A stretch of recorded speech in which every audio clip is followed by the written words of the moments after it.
आनंद कंदा।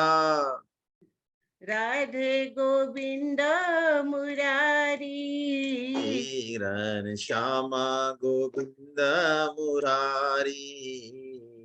घन श्यामा मुकुंद मुरारी, घन श्यामा मुकुंद मुरारी। राधे गोविंद कृष्ण मुरारी, राधे गोविंद कृष्ण मुरारी। घन श्यामा मुकुंद मुरारी, घन श्यामा मुकुंद मुरारी। राधे गोविंद कृष्ण मुरारी, राधे गोविंद कृष्ण मुरारी। नंद आनंद राधे मुकुंद, नंदानंद राधे मुकुंद। राधे गोविंद श्यामा मुकुंद, राधे गोविंद श्यामा मुकुंद। श्यामा मुकुंद मुरारी, श्यामा मुकुंद मुरारी। घन श्यामा कहो। मुकुंद मुरारी, घन श्यामा मुकुंद मुरारी। राधे गोविंद कृष्ण मुरारी, राधे गोविंद कृष्ण मुरारी।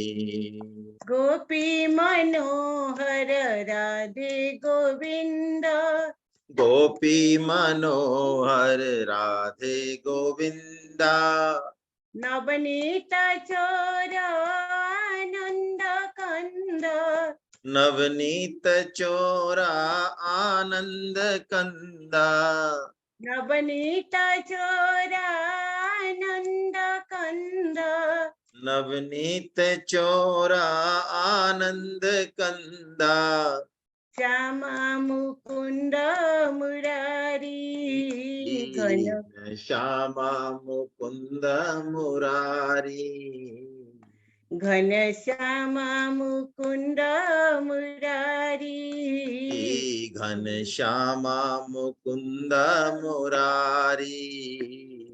राधे गोविंद कृष्ण मुरारी, राधे गोविंद कृष्ण मुरारी।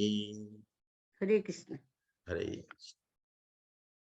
वसुदेव सुतं देवं कंस चाणूरमर्दनम् देवकी परमानंदम्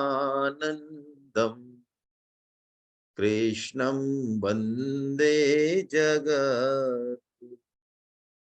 आप सभी वैष्णव जन चरणों में दंडवत प्रणाम। हरे कृष्णा। श्री कृष्ण कृपा से आज हम भगवत गीता का चरमोत्कर्ष कलशो अध्याय, एको अध्याय, इतने नाम इस 18वें अध्याय के कहे गए हैं और चैतन्य महाप्रभु जी ने तो इसको परम रहस्यमय कहा। तो इस अध्याय का क्या अर्थ है ये तो भगवान श्री कृष्ण ही जाने, लेकिन हम उनकी कृपा से आज इस पर कुछ चर्चा कर पाए, सार्थक रूप से कुछ समझ पाए, ऐसी भगवान से प्रार्थना। जैसा कि इस अध्याय का नाम है मोक्ष संन्यास योग। दो बातें देख लें। एक तो इस अध्याय में भगवान हमें वहां ले जाना चाह रहे हैं जो गीता का परम लक्ष्य है। मोक्ष तो एक सामान्य लक्ष्य है, लेकिन इस अध्याय के नाम से एक अर्थ हम ये भी निकाल सकते हैं कि जहां मोक्ष का भी संन्यास हो जाए। यानी भक्त जो हैं, जैसा कि श्रीमद् भागवतम में आता है कि वो देने पर भी 5 तरह के मोक्ष को स्वीकार नहीं करते। दीयमानम न गृह्णन्ति बिना मत सेवनम जना, ऐसा श्री सुखदेव जी महाराज ने बताया। 5 तरह के मोक्ष होते हैं, जिसमें से एक तरह के मोक्ष को ही हम जानते हैं, सायुज्य, भगवान में, भगवान की ज्योति में, ब्रह्म में मिल जाना। जो निर्गुण निराकार के उपासक हैं वो ज्योति स्वरूप में ही भगवान को देखते हैं, जो ध्यान लगाते हैं और वो मानते हैं यही ब्रह्म है और यही निर्गुण निराकार भगवान का समग्र रूप है। लेकिन भक्त जो है भगवान की सेवा को छोड़कर, भगवान के प्रेम को छोड़कर इस तरह की मुक्ति लेने में उसकी बिल्कुल रुचि नहीं होती। भगवत गीता का जो अंतिम सोपान जहां पहुंचता है, जहां भगवान लेके जा रहे हैं 18वें अध्याय में गीता को, एक तो सभी चीजों को बता रहे हैं, जो चीज पहले कह दी है भगवान ने पहले अध्याय से लेके और अब तक 17वें अध्याय तक, उनको भगवान पुनः कहेंगे, सार संक्षिप्त करते हुए प्रकारांतर से कहेंगे। ऐसा नहीं कि रिपीट करेंगे, बहुत कुछ अलग तरीके से कहेंगे एक ही चीज को, और कुछ नई बात भी कहेंगे, एक ऐसी बात भी कहेंगे भगवान बिल्कुल अंत में, जिससे इस अध्याय के नाम की सार्थकता पता चलती है कि भगवान अपना परम प्रेम जीव मात्र को देने वाले हैं। उस परम प्रेम जहां पर कि सारे धर्मों की अनिवार्यता खत्म हो जाती है, पालन की अनिवार्यता खत्म हो जाती है, जहां धर्म पीछे छूट जाता है, क्योंकि धर्म और अध्यात्म में बहुत मौलिक अंतर है। धार्मिक होना बहुत अच्छी बात है, लेकिन आध्यात्मिक होना बिल्कुल अलग बात है, वो आत्मा की बात है। धर्म वर्णाश्रम को लेके है, शरीर को लेके है, रीति रिवाजों को लेके है, 4 पुरुषार्थों को लेके है, लेकिन अध्यात्म की यात्रा बहुत अलग है। जो स्वभाव है हमारा, बाय डिफॉल्ट है हम ऐसे कि हमें प्रेम ही हमारे, प्रेम से ही हमें गुथा गया है, बुना गया है। भगवान भी प्रेम से ही गुथे हुए हैं, प्रेम ही उनको चाहिए। तो वहीं उस परम प्रेम की तरफ ये यात्रा हमारी आज होने वाली है। ये अध्याय शुरू होता है अर्जुन के प्रश्न से, और ये प्रश्न कोई अर्जुन पहली बार नहीं पूछ रहे हैं। यही प्रश्न अर्जुन ने 3वें अध्याय में भी पूछा। यही प्रश्न 3रे अध्याय में स्पष्ट उत्तर मिलने के बाद भी अर्जुन ने फिर 5वें अध्याय में पूछा। कर्म योग और ज्ञान योग में अर्जुन पहले तो श्रेष्ठता की बात पूछते हैं और भगवान उत्तर देते हैं बिल्कुल सटीक। 2 निष्ठाएं बताते हैं, योग निष्ठा और ज्ञान निष्ठा। जैसे कर्म और ज्ञान से कहा, कर्म योग और ज्ञान योग से कहा, और जिसमें मूल तत्व त्याग और संन्यास है। और 5वें अध्याय में तो भगवान इन दोनों को एक कर देते हैं, अपना उत्तर बड़ा स्पष्ट देते हैं। लेकिन यहाँ अर्जुन जब सारे चैप्टर पूरे हो गए, सब कुछ बात हो गई, अर्जुन को जो पूछना था वो भी पूछ चुके, भगवान को जो बताना था वो भी बता चुके, तो मानो अब अर्जुन का ये अंतिम प्रश्न है। 2 बातें यहाँ संकेत रूप से हम निकाल सकते हैं अपने लाभ के लिए। एक तो मताग्रह हम सबका बहुत प्रबल होता है, ये सबसे महत्वपूर्ण बात है, इसको थोड़ा समझें। बहुत स्पष्ट उत्तर मिलने पर भी, जानने समझने पर भी हम चीजों को प्राय मानते नहीं। ये मन बुद्धि पर जो हमारा आश्रय है ये इतना जबरदस्त है, हमने जो कुछ सीखा, पढ़ा, समझा, जाना, उस पर हमारा इतना आग्रह होता है कि भगवान श्री कृष्ण की बात भी हम उसके सामने उसको ठहराते नहीं है ज्यादा। इसी को मत आग्रह कहते हैं। अपने मन बुद्धि के आग्रह को सबसे ऊपर रखना, शास्त्र के ऊपर रख देना, भगवान की वाणी के ऊपर रख देना। अर्जुन फिर वही प्रश्न पूछते हैं, इसका मतलब मताग्रह आसानी से जाता नहीं। एक तो ये बात है। दूसरी बात यह है कि अर्जुन का अब ये अंतिम प्रश्न है, अब अर्जुन कुछ भी पूछने वाले नहीं।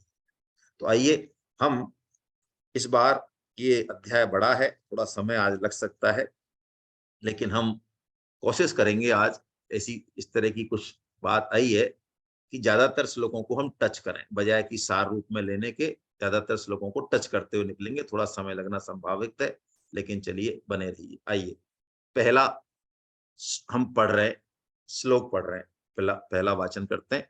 अर्जुन उवाच संन्यासस्य महाबाहो त्वमेक्षामि वेदितुम् त्यागस्य च ऋषिकेश पृथक् केसि निषूदन।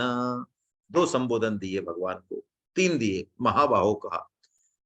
भगवान श्री कृष्ण भी अर्जुन को महाबाहो कह देते हैं गीता में, और अब अर्जुन भी श्री कृष्ण को महाबाहो कहते हैं। महाबाहो का मतलब है सामर्थ्यवान। भगवान जैसे कर्तुम अकर्तुम मन्यथा कर्तुम सर्वथा समर्थ हैं, सर्व समर्थ हैं, ऐसे जीव उनका अंश है। तो जीव भी अपने पुरुषार्थ का सहारा ले, क्योंकि पुरुषार्थ पर ही भगवत कृपा होती है। पुरुषार्थ जो करता है, जो भगवान के भरोसे बैठा रहता है, अपना कर्तव्य कर्म नहीं करता, उस पर कोई कृपा नहीं होगी। वो कृपा का दुरुपयोग है, गलत तरीके से कृपा को समझना है। तो महाबाहो कह रहे हैं अर्जुन।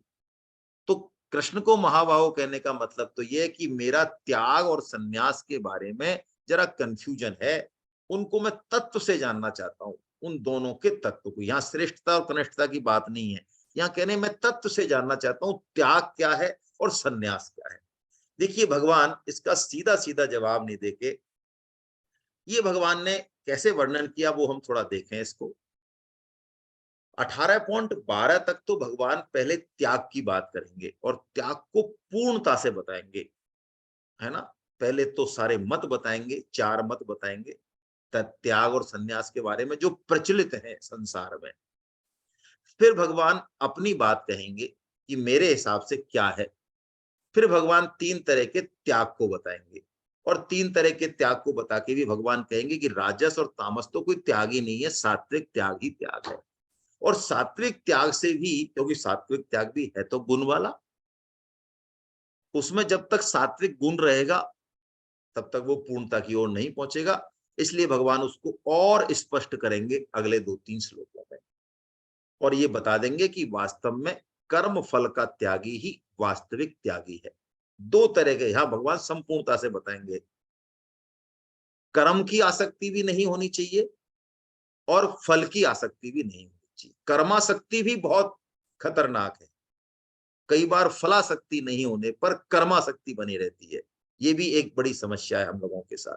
तो भगवान यह दोनों बातों को कहेंगे, और उसके बाद भगवान 18.13 से और 40 तक सन्यास का तत्व कहेंगे। और सन्यास के तत्व को जानने के लिए, क्योंकि दो तरीके हैं जैसे हमने देखा पहले, अहमता और ममता, थोड़ा समझ लें इसको, क्योंकि ये एक साथ पकड़ेंगे अध्याय को तो थोड़ा थोड़ा थोड़ा थोड़ा ये समझ में आता है अध्याय, नहीं तो ऐसा लगता है पता नहीं कहां से क्या भगवान जो है बोल रहे हैं। 18 से 40 तक हम देखेंगे, 13 से 40 तक सॉरी। तो दो चीजें हैं, अहमता और ममता। ये अहमता और ममता ये दो बीमारियां हैं जिनसे जीव बंधन में है।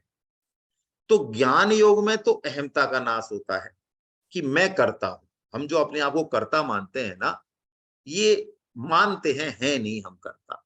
तो ज्ञान योगी तो अहमता का नाश करता है ज्ञान योग के द्वारा, उससे ममता का नाश अपने आप हो जाता है। कर्म योगी ममता का नाश करता है कर्म योग के द्वारा, त्याग के द्वारा, सेवा के द्वारा, है ना, दृढ़ उद्देश्य के द्वारा, उससे अहमता का नाश हो जाता है। भगवान त्याग को पहले बता रहे हैं क्योंकि त्याग के बारे में भगवान कम बोले हैं। तो इसको सूची कटाह न्याय बोलते हैं कई बार। जैसे कि मैं आपको बताऊं, इसको समझने के लिए सूची कटाह न्याय क्या है, कि मान लो आप किसी लोहार के पास जाएं और वो बड़ा बड़ा कढ़ाई बना रहा है, वो बहुत बड़े काम कर रहा है, और आपको बस थोड़ी सी सुई में धार धरानी है, मतलब कैंची में धार धरानी है, कुछ भी शार्पनिंग करानी है, पुरानी बात बता रहा हूं।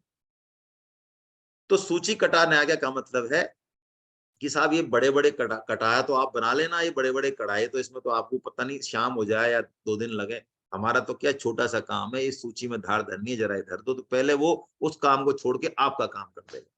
इसको सूची कटाने आप बोलते हैं शास्त्र में, है ना। तो भगवान पहले त्याग और सन्यास में, पहले त्याग के बारे में बताते हैं, है ना, फिर सन्यास के बारे में बताते हैं।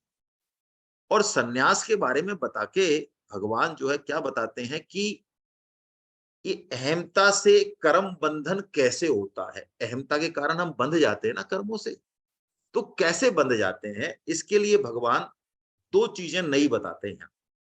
एक तो कर्म चोदना, जैसे भगवान कर्म प्रेरणा कहते हैं, 3 कारण तो उसके बताते हैं।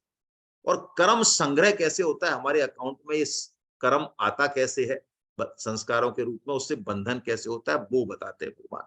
और 5 हेतु बताते हैं कर्मों के, यानी हम इस कर्म तो करें लेकिन कर्म बंधन में ना पड़े, इसके लिए भगवान इस कर्म संग्रह और कर्म प्रेरणा को खोलेंगे, इस संन्यास तत्व को खोलेंगे। और उस खोलने को ले जाते हुए ही 3 चीजें बताते हैं भगवान कर्म प्रेरणा में और कर्म संग्रह में। उन तीनों को, 3 और 3 6 को भगवान गुणों के आधार पर 40 तक खोलेंगे। ठीक है, तो ये त्याग और संन्यास का तत्व भगवान दोनों को खोलेंगे। अब मूल में क्या है वो हम देखें, है ना। ये तो 40 तक हमने एक बार 40 तक किया है, उसके बाद आगे का सार आगे लेंगे।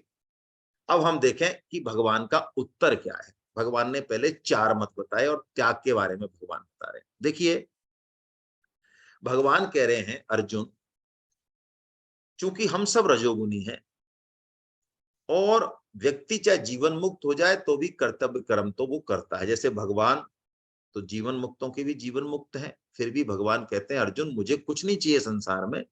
3.22 से 3.24 तक भगवान कहते हैं, है ना, मुझे कुछ नहीं चाहिए, फिर भी मैं लगातार कर्तव्य कर्मों में लगा हुआ हूं।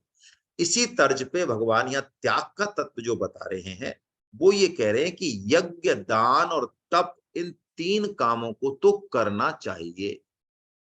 तो बात तो कर रहे हैं त्याग की, और उत्तर दे रहे हैं जो है करना चाहिए। त्यागा क्या फिर, करना चाहिए ये कह रहे हैं, त्यागने की बात कहां करें। तो देखिए, इन कर्मों को बिना फल की इच्छा के करना चाहिए, निष्काम भाव से। यानी इनमें जो हमारा सकाम भाव है, फल की इच्छा है, उसका त्याग करके इसको करना चाहिए। तो ये त्याग का तत्व है, और तब इन कर्मों से हमारा चित्त शुद्ध होगा। अब हम समझें इस बात को बहुत अच्छे से, आगे भगवान इसको बहुत अच्छे से खोलेंगे। जब राजसी बुद्धि का वर्णन करेंगे भगवान, तो राजसी बुद्धि में भगवान बड़ी विलक्षण बात कहेंगे, धर्म और अर्थ को धारण करने वाली हो। देखिए कैसी विलक्षण बात है। तो धर्म को धारण करना क्या अच्छी बात नहीं है? हम तो यही समझते हैं भैया धर्म तो बहुत ऊंची चीज है, लेकिन भगवान तो उसको राजसी बुद्धि में कह देंगे धर्म को। मतलब हम शुभ कर्म करें, परोपकार करें, कुआ बावड़ी बनवाएं, हॉस्पिटल में जाएं, दुनिया भर के काम करें, लेकिन उसके पीछे कहीं ना कहीं हमारी फल इच्छा या कामना जुड़ी हुई है, तो वो हमको शुभ कर्म करके भी कहाँ ले जाएगी? स्वर्गलोक ब्रह्मलोक तक ले जाएगी। और वहां से फिर क्या होगा? अंततः हमारा वहां पे भोग भोगेंगे, हम ऐश्वर्य भोगेंगे, कई तरह के सुख भोगेंगे, फिर नीचे आएंगे, क्योंकि परमानेंट तो है नहीं। नीचे आएंगे तो हमारे चित्त में भोगों के संस्कार पड़ेंगे, और यहाँ मनुष्य जन्म में आके हम भगवान के भजन में नहीं लग पाएंगे और भोगों में ही लगे रहेंगे। तो अल्टीमेटली वो शुभ कर्मों से क्या हुआ? उत्थान हुआ या पतन हुआ? पतन हुआ। इसलिए भगवान उसको, धार्मिक होना और आध्यात्मिक होना बहुत फर्क है। इसी चीज को भगवान आज खोलेंगे आगे। तो यहाँ भगवान कह रहे हैं यज्ञ, दान, तप, इनमें सकाम भाव का त्याग करके हमको करना चाहिए। और भगवान आगे 6वें श्लोक में तो स्पष्ट बोल देते हैं, एतानी अपितु कर्माणि संगम त्यक्ता फलानि च कर्तव्यानि। कर्तव्यानि यानी तुझे ये करने ही चाहिए, लेकिन कैसे करने चाहिए? फल इच्छा का त्याग करके, सकाम भाव से नहीं करने चाहिए। यदि निष्काम भाव से हम अपने घर में भी कर्म करे, हमने कितने तरह के कर्म बताए भगवान ने, साधक संजीवनी में स्वामी जी ने 5 तरह के कर्म बताए। नियत कर्म, जो डेली शास्त्र आज्ञा देता है, जैसे सूर्य को अर्घ्य देना, संध्या उपासना, गायत्री जप, ये नियत कर्म। नैमित्तिक कर्म, नैमित्तिक कर्म जैसे तीर्थ में गए हम, तो वहां पे कुछ गंगा जी का पूजन कर लिया, है ना, या कोई हमारा एकादशी आ गई, या कोई पूर्णिमा आ गई, मंगलवार आ गया, तो उनके निमित्त हमने कुछ कर लिया, ऐसे नित्य नैमित्तिक कर्म हो गए। एक हमारे कर्तव्य कर्म होते हैं, है ना, आजीविका के लिए, इस तरह के। एक प्रायश्चित कर्म होते हैं, कोई हमसे गलत काम हो गया उसकी शुद्धि के लिए हम कुछ कर्म करते हैं। और एक काम में कर्म, किसी कामना की पूर्ति के लिए हम कर्म करते हैं। जैसे हमको बेटा चाहिए, तो बेटे के लिए 50, किसी ने 50 चीजें बता दी, तो हम दौड़ रहे हैं इधर से उधर, ये काम में कर्म हो गया। तो ये 5 तरह के कर्म बताए, लेकिन बड़ी जोरदार बात है कि हम अपना कर्तव्य कर्म और नियत कर्म जो हमारा रोज का है, जो हमारे लिए वर्ण आश्रम से नियत है, वो कर्म भी यदि हम इस कर्म योग यानी त्याग की भाव से करें, निष्काम भाव से करें, तो वो कर्म भी हमको परम सिद्धि देने वाले हो जाएंगे। इसी बात को भगवान ने जो है यहाँ सात्विक त्याग में कहा। सात्विक त्याग में क्या कहा भगवान ने कि वो नियत कर्म या कर्तव्य कर्म करना हमारा कर्तव्य है। आज संसार में हमको जो कुछ भी मिला, शरीर मिला, सामर्थ्य मिला, जो कुछ मिला, मौका मिला सेवा करने का, वो सब एक सिस्टम से मिला, एक भगवान की कृपा से मिला। हम हर समय जरूरी नहीं है किसी की सहायता कर पाए। हो सकता है अगला मांगे ही नहीं, मांगे तो हम इस पोजीशन में ना हो, पोजीशन में हो तो भी कर पाए, जरूरी नहीं है। तो ये ड्यूटी है हमारी, इस तरह से कर्म करना, नियत कर्म, ये हमारी ड्यूटी है। इसको भगवान ने सात्विक त्याग कहा। और भगवान ने कहा कि अर्जुन, कर्म तो तुझे करना ही है, ऐसा हो नहीं सकता कि तू कर्म नहीं करे। इसलिए मैं सात्विक त्याग में या त्याग के तत्व में जो कर्म फल का त्यागी है, उसी को वास्तव में त्यागी मानता हूं। तो बात क्या आई कुल मिला के इस त्याग के तत्व में? बात ये आई कि दो तरह की चीजें यदि हम छोड़ दें तो त्याग का तत्व पूरा हो जाता है। एक तो कर्म करने में आसक्ति। मैं उदाहरण से समझा रहा हूं, कुछ नए लोग भी हैं। आजकल तो वेटर का जमाना है, लेकिन पहले खुद जो है पंगत में परोसने का काम भी करते थे। तो उसमें हमको यदि पानी दे दिया जाए या कोई ऐसी चीज दे दी जाए जिसकी ज्यादा वैल्यू नहीं है, तो हम कहते नहीं यार, हम ये काम थोड़ी करेंगे, हमें तो कुछ खीर या रसगुल्ले या मलाई वाला वो आइटम। तो ये कर्म में आ सकती है। आप किसी संगठन में हैं और आपसे बढ़िया काम करने वाला जैसे आ गया कोई, या इसको सास के उदाहरण पे घटा लो, मैं बोल नहीं रहा हूँ लड़ाई हो जाएगी सास बहू। तो उस संगठन में कोई आपसे ज्यादा काम बढ़िया करने वाला आ गया और आपने 40 साल सेवा दे दी, अब आप भगवान का भजन करो, बैठो आराम से, कोई मार्गदर्शन होगा तो ले लेंगे आपसे, लेकिन नहीं, नहीं, निष्काम है आप पूरी तरह से कहने को तो। और आपको संगठन से कुछ नहीं चाहिए, 40 साल से 1 रुपया नहीं चाहिए, बात सही है, लेकिन आपसे संगठन छोड़ा नहीं जा रहा है। ये कर्म आ सकती है। त्यागी किसी भी तरह के कुशल कर्म को राग पूर्वक पकड़ता नहीं है। देखिए आप, ये राग और द्वेष ही माया है। अच्छा कर्म और बुरा कर्म कुछ नहीं है अपने आप में, वो तो विधि निषेध है, ठीक है, प्रकृति के राज्य का है। लेकिन अच्छे कर्म को भी राग पूर्वक पकड़ा और बुरे कर्म को भी द्वेष पूर्वक छोड़ा, तो हम धार्मिक तो हो सकते हैं, आध्यात्मिक नहीं हो सकते, कल्याण नहीं होगा हमारा। यहां भगवान ने ये चीज कही। और यदि राग द्वेष है तो भगवान कह रहे हैं फिर तेरे को फल मिलेगा, 3 तरह का फल मिलेगा, भगवान ने ये कहा। लेकिन अब भगवान जो बोल रहे हैं 11वें 12वें श्लोक की अंतिम लाइन, इसको हम थोड़ा सा ले लें, क्योंकि त्याग का तत्व यहाँ पूरा हो जाता है। क्या कह रहे हैं भगवान कि अनिष्टम मिष्टम मिश्रम च त्रिविधम कर्मणम फलः, कर्मण फल, 3 तरह के फल मिलेंगे भैया तुझे। अनिष्ट मिलेगा, इष्ट मिलेगा और मिश्र मिलेगा। और वास्तव में स्वामी जी कहते हैं अनिष्ट यानी जैसे हम नहीं चाहें ऐसा फल, इष्ट जैसे हम चाहें ऐसा फल, और मिश्र कुछ अनिष्ट कुछ इष्ट। तो स्वामी जी कहते हैं वास्तव में अनिष्ट और इष्ट कुछ नहीं होता, मिश्र ही होता है।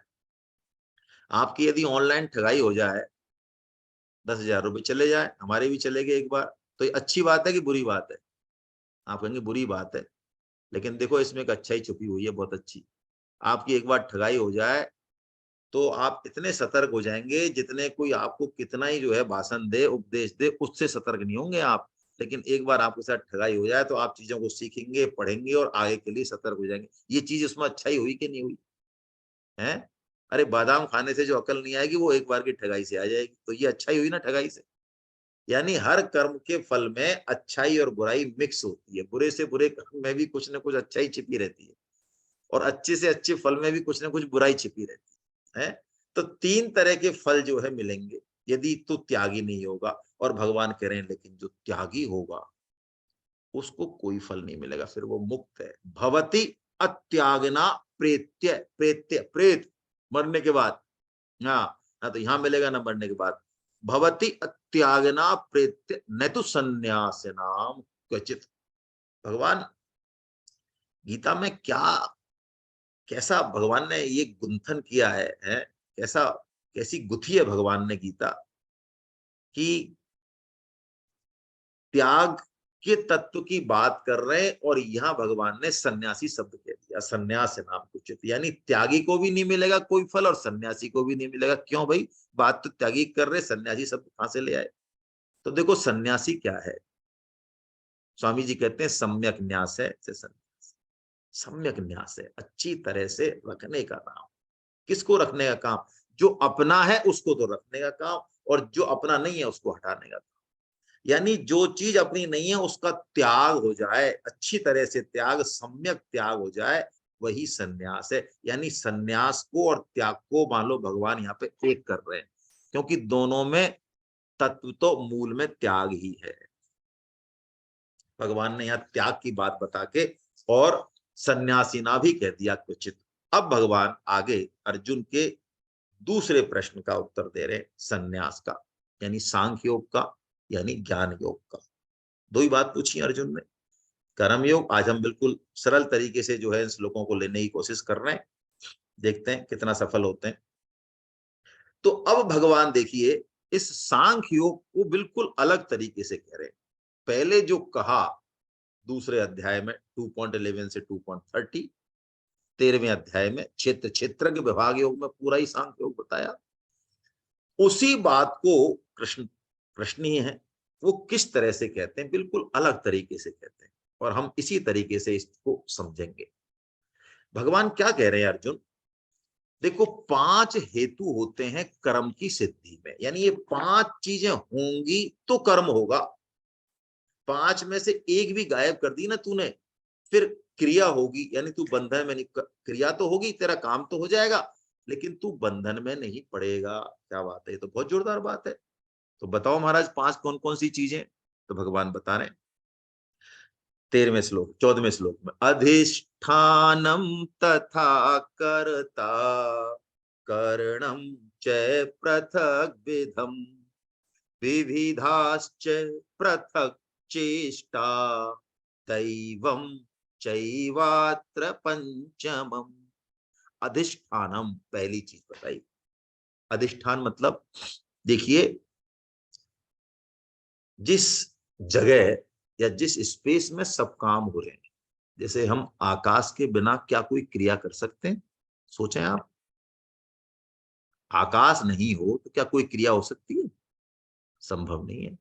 ऐसे ये शरीर संपूर्ण कर्मों का अधिष्ठान है। पहली चीज हो गई कर्ता, कर्ता करने वाला, करण औजार, 13 करण बताए शास्त्रों में, 5 कर्मेंद्रियां, 5 ज्ञानेन्द्रियां, ये 10 तो हो गए वही करण, और मन बुद्धि और अहंकार ये 3 हो गए अंतःकरण। तो 13 करण, 13 औजार हैं, इन औजारों से काम करते हैं। और इन 13 औजार जो हैं ये इनकी अलग अलग चेष्टा होती है, देखना सुनना है ना, गमन करना, ये चेष्टा चौथी चीज।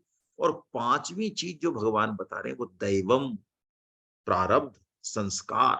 देखिए कोई भी कर्म करने से पहले हमारे अंदर एक स्फूर्णा आती है, एक संकल्प आती है। बैठे बैठाए आप देखते हो कई बार रसगुल्ला खाने की इच्छा हो जाती है, हालांकि ये अलग बात है कि आप ज्यादा ध्यान नहीं दो तो वो चली भी जाती है। ये काम क्रोध जो है ये हम कई बार कुछ भी नहीं कर रहे हैं, बिल्कुल ठीक ठाक लोगों के बीच में है, ठीक ठाक साहित्य पढ़ रहे हैं, भगवान जैसा बता रहे हैं वैसा करने की कोशिश कर रहे हैं, फिर भी कहीं ना कहीं से कोई काम वासना आ जाती है एकदम दिमाग में। लेकिन स्वामी जी कहते हैं कि वो आई है नष्ट होने के लिए, तो उसको पकड़ो मत, उसको साक्षी बनो, उसको देखो ये कहां से आ रही है, भैया क्या करवाना चाह रही है, जा, तो थोड़ी देर में वो चली जाएगी हमेशा के लिए। तो ये दैव है, दैव मतलब भाग्य, प्रारब्ध। बिना संस्कार के, बिना स्फूर्णा के भी कोई कर्म नहीं हो सकता। अब समझे हम, इन 5 चीजों में से एक चीज सबसे मुख्य है, चेतन के करीब है, और जो बंधन में सबसे ज्यादा बंधनकारी है, उसको यदि हम हटा दें, क्योंकि वो गलत रूप से हमने मान रखी। क्या? कर्ता। देखिए, कर्ता हम हैं नहीं। भगवान ने कहा ना 3.27 में, अहंकार विमूढ़ात्मा कर्ता हमिति मन्यते। अहंकार, अपने अहम के कारण हम अपने आप को कर्ता मान लेते हैं नहीं। कर्ता कौन है फिर? कर्ता है प्रकृति। ये शरीर प्रकृति का अंग है, उसी का है। हमको लगता है तादात्म्य के कारण संबंध इतना गहरा है हमारा शरीर के साथ कि हमको ऐसा लगता है हम ही करते हैं, हम नहीं करें तो कैसे होगा काम। लेकिन वास्तव में हम करता है नहीं। जैसे ही हमें इस चीज को, अब भगवान आगे इसी चीज को खोलेंगे, पहले हम इस चीज को देख लें। कर्ता को यदि हमने हटा लिया, यानी हम करता नहीं है, चेतन करता नहीं, कर्ता जो है वही है, प्रकृति करता है, गुण करता है, यदि उनको हमने कर्ता मान लिया, ठीक ठीक मान लिया, तो फिर कर्म तो होगा हमारे से, लेकिन वो अकर्म हो जाएगा, फिर वो फलजनक नहीं होगा। ये भगवान यहाँ पे इस कर्ता को हटाने के लिए आगे जो है बात करेंगे, और भगवान यहाँ तक कह देंगे अर्जुन को, अर्जुन तू तो कह रहा था कि इन सामने जो सगे संबंधी हैं इनको मारने से मुझे पाप लगेगा, लेकिन देख अर्जुन, तेरे से यदि संपूर्ण विश्व के प्राणियों की हत्या हो जाए, लेकिन तेरे में ये कर्ता भाव नहीं हो, अहम भाव नहीं हो कि मैं कर रहा हूं, और ये संभव है। हमें लगता है कठिन, लेकिन स्वामी जी कुछ उदाहरण देते हैं।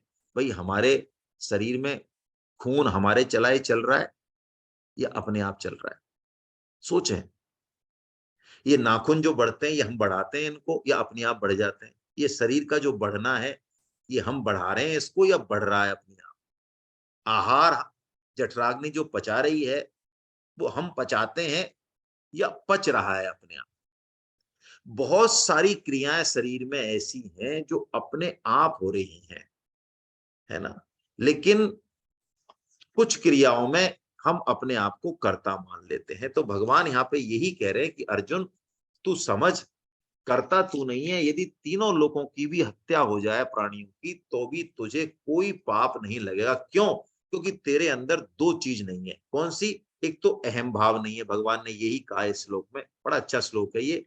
यश न अहंकृतो भावो बुद्धि यश न लिप्यते हत्वा अभिशयमान लोका न हंति न निबध्यते, ऐसा भगवान कहते हैं। न अहंकृतो भावो, अहंकृत भाव मतलब मैं करता हूं, एक तो ये भाव नहीं है। दूसरा भगवान ने कहा बुद्धिर यश न लिप्यते, तेरी बुद्धि की लिप्तता नहीं है। जब हम कर्म फल चाहते हैं, आसक्ति चाहते हैं, तो हमारी लिप्तता हो जाती है। लेकिन यदि हम कर्म फल ना चाहें, अपना 100% दें और करें काम, ऐसे भी काम होते हैं समाज में, हम करते हैं, कई बार घर में भी करते हैं, कि हमें कुछ नहीं चाहिए, बस हम अपनी कर्तव्य कर्म कर रहे हैं और उस कर्म को करते हुए ही हमें आनंद आ रहा है। उसका रिजल्ट क्या होगा ये हमें नहीं पता, और हमें कुछ सोचने की फुर्सत भी नहीं है। तो ऐसा भाव यदि है, सहज भाव में यदि कर्म है, तो भगवान कहते हैं फिर वो बंधनकारी नहीं होगा। अब भगवान जो बात हमने कही, अब थोड़ी सी ये, थोड़ा सा धैर्य रखें, मतलब समझें इस चीज को, है ना, दिमाग लगाएं। भगवान दो चीजें बता रहे हैं, जैसे कि मैंने कहा आपको, एक तो कर्म प्रेरणा बता रहे हैं, जिसमें तीन चीज बताएंगे भगवान, ज्ञानम, ज्ञेयम, परिज्ञाता। ये तीन चीजों से कर्म प्रेरणा होती है। जैसे स्वामी जी कहते हैं हमको प्यास लगी, तो सबसे पहले प्यास का ज्ञान हुआ, तो ज्ञान चाहिए। ज्ञेय क्या चाहिए? पानी चाहिए। हाँ, तो ये ज्ञेय हो गया, जो हमको चाहिए, जहां हमको पहुंचना है, वो ज्ञेय हो गया। और परिज्ञाता, जिसको लगी, किसको लगी भैया प्यास? हाँ, जिसको लगी वो परिज्ञाता हो गया, है ना। इसको ज्ञाता नहीं कहा, इसको परिज्ञाता कहा। इसमें क्या भेद है? मैं कोशिश कर रहा हूं कि सूक्ष्म से सूक्ष्म बातों को भी जल्दी से जल्दी जो है हम कर लेंगे, क्योंकि टाइम की लिमिटेशन तो है ही। ज्ञाता कई हो सकते हैं, जैसे हम आंख से देखते हैं, कान से सुनते हैं, जीभ से चखते हैं, लेकिन आपको पता होना चाहिए कि ऐसा सिस्टम है शरीर के अंदर, ये सारी जो इंद्रियां है ना, ये अपनी अपनी नॉलेज तो रखती हैं, लेकिन ये कनेक्ट कैसे होती हैं भीतर, ये हमें नहीं पता, साइंस को भी नहीं पता। इनका कनेक्टर एक है, तभी तो आंख जो कहेगी, मन जो सोचेगा, वो सारे काम आपस में इनमें कोऑर्डिनेशन इसलिए होता है कि इनका ज्ञाता एक है। ये अलग अलग तो ज्ञाता है लेकिन मूल में ज्ञाता एक है, इसीलिए इसको परिज्ञाता कहा। परिज्ञाता हम है। तो देखिए, कर्म प्रेरणा में भगवान ने तीन चीज कही, ज्ञानम, ज्ञेयम, परिज्ञाता। अब कर्म संग्रह जो होता है, यानी हमारे अकाउंट में जो कर्म आ जाते हैं, इतने कर्म हो गए, इतने फल भोगना हमको, ये कर्म संग्रह किससे होता है? तो भगवान कहते हैं कर्णम कर्म करतेति, यानी कर्ण, कर्म और कर्ता। कर्ण तो औजार जिनसे हम कर्म करते हैं, और कर्म तो हम करते ही हैं, कर्म से तो बंधन है कर्म करने से, और करने वाला और है कर्ता। तो तीन हो गए कर्म संग्रह के हेतु। तो अब देखिए, सांख्य योग का मामला है ना, संन्यास का मामला थोड़ा कठिन तो होगा ही, ज्ञान योग की बातें कठिन होती हैं। तो इस कर्म संग्रह को हमको खत्म करना है। तो कर्म संग्रह को खत्म करना है तो भगवान अब इन छहों के बारे में डिटेल खोलेंगे, गुणों के आधार पर वर्णन करेंगे, जिससे हम समझ सकें कि हम वास्तव में कैसे करता है भाई, सात्विक है कि राजस है, हमारी बुद्धि कैसी है भाई, हमारे कर्म कैसे हैं भाई, हमारा लक्ष्य कैसा है भाई। जरा देखें, इस पूरे एपिसोड को एक साथ देखें। आप अलग अलग देखेंगे तो नहीं पहुंच पाएंगे। तो देखिए भगवान क्या क्या बताएंगे आगे। तीन तरह के ज्ञान बताएंगे। पहले हम कर्म प्रेरणा की बात कर रहे हैं। कर्म प्रेरणा में हमने देखा ज्ञान, ज्ञेय और परिज्ञाता, तीन तरह के ज्ञान बताएंगे। ज्ञेय के बारे में क्या बताएंगे?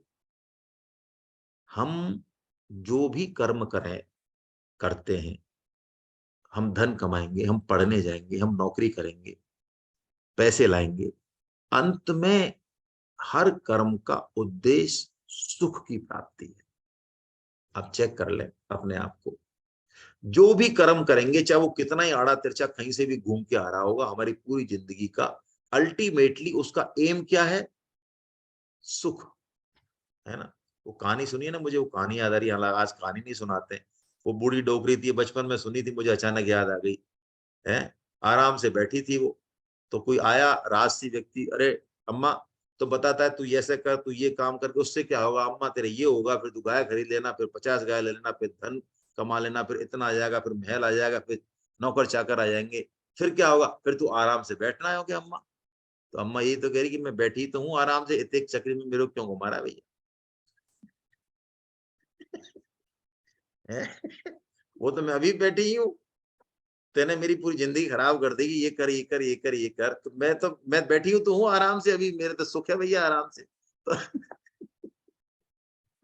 सुख सहजा ही आवसी, स्वामी जी कहते हैं सहज अवस्था में जैसे हम हैं, यदि हम किसी से कोई पर्दा नहीं कर रहे हैं, जैसे दम्भ नहीं है हमारे अंदर, है कुछ और दिखा कुछ और है, सहज रूप में हम हैं जैसे हैं भाई, तो सुख सहजा ही आपसी। तो सुख के भगवान तीन भेद बताएंगे। हम सुख तो लेते हैं, लेकिन वो सुख कौन सा है, चेक तो करें अपने आप को भैया, किसके पीछे दौड़ रहे हैं हम रात और दिन। तो ज्ञान, ज्ञेय और परिज्ञाता और कर्ता। परिज्ञाता यानी जो करता है वास्तव में, परिज्ञाता और कर्ता को एक ही कर दिया भगवान ने। तो कर्ता के तीन भेद बताएंगे। करण, करण में बुद्धि सबसे महत्वपूर्ण है। देखिए देखिए, एक चीज थोड़ा सा आज हम समझें, प्राय गीता की चर्चा करते समय बुद्धि को हम बहुत तवज्जो नहीं देते, लेकिन देखिए भगवान कर्म योग को भी बुद्धि योग कहते हैं। इसका मतलब बुद्धि बहुत महत्वपूर्ण है। बुद्धि जड़ होते हुए भी यदि हम उस पर काम करें, उसको शुद्ध करें, उसमें निष्काम भाव लाएं, उसको ठीक दिशा में ले जाएं, तो वो बुद्धि शुद्ध होके उसमें विवेक प्रकट हो जाता है। बुद्धि इतने काम की चीज है, लेकिन अकृत बुद्धि किसी काम की चीज नहीं है, है ना। बुद्धि को ठीक जगह लग जाए, वो सही जगह लग जाए, सही डायरेक्शन में लग जाए, तो बुद्धि सारथी है हमारे शरीर के रथ की, सही जगह ले जाएगी। इसलिए बुद्धि की बहुत महत्वपूर्णता है। लेकिन बुद्धि की सबसे बड़ी बुद्धिमानी क्या है? बुद्धि की सबसे बड़ी बुद्धिमानी क्या है? एक शेर है, आपको समझ में आए तो, कि अक्ल को कर दिया नजरे जुनून, अक्ल को कर दिया नजरे जुनून, उम्र भर बस यही एक दानाई की है। सबसे बड़ी बुद्धिमानी ये है कि बुद्धि भगवान में लग जाए, या बुद्धि को ये समझ में आ जाए कि भैया तेरे बस की बात ज्यादा है नहीं, इस तत्व को समझना, परमात्म तत्व को प्राप्त करना तेरे बस की बात नहीं है। जिस दिन ये समझ में आ जाए यही निर्बल होना है, और निर्बल के बल राम, फिर भगवान कृपा करके हमारी उसी बुद्धि में जो है उस तत्व को प्रकट करेंगे। तो करण के रूप में भगवान ने 3 तरह की बुद्धि बताई, और बुद्धि को एक डायरेक्शन में लगाने के लिए, बुद्धि तो शार्प है हमारी, मान ली बात, लेकिन ठीक जगह लगती नहीं है, लगन नहीं है, हैं? ये बिना लगन के और धैर्य के ये जो शार्प बुद्धि है ना, ये घोर पतन कराएगी। यदि ठोस बुद्धि है तो कम पतन कराएगी, शार्प बुद्धि है उनका पतन ज्यादा होगा। इसलिए बुद्धि के लिए धैर्य की बहुत जरूरत है, धृति। इसलिए भगवान करण के रूप में 2 चीजों का वर्णन करेंगे, बुद्धि का करेंगे और धृति का करेंगे। ठीक है, तो चलिए आइए अब हम थोड़ा सा चले, हमने काफी बेस बना लिया, थोड़ा अब थोड़ा दौड़े। तो ज्ञान 3 तरह के।